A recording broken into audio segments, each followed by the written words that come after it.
Ayan mga ka-forester, ngayong araw is tuturuan ko kayo kung paano tayo mag-repat ng ating aloe. Ito isang hybrid na aloe. Kung makikita nyo is may iba siyang kulay.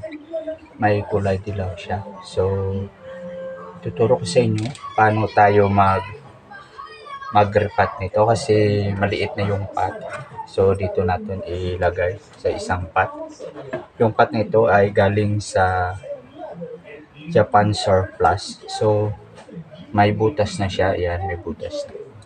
Gagamitin natin syempre is yung mix natin. Mayroon tayong naka-ready ditong mix. So, yung mix pala natin is combination siya ng pamis, meron siyang vermi, at mayroon din siyang garden soil.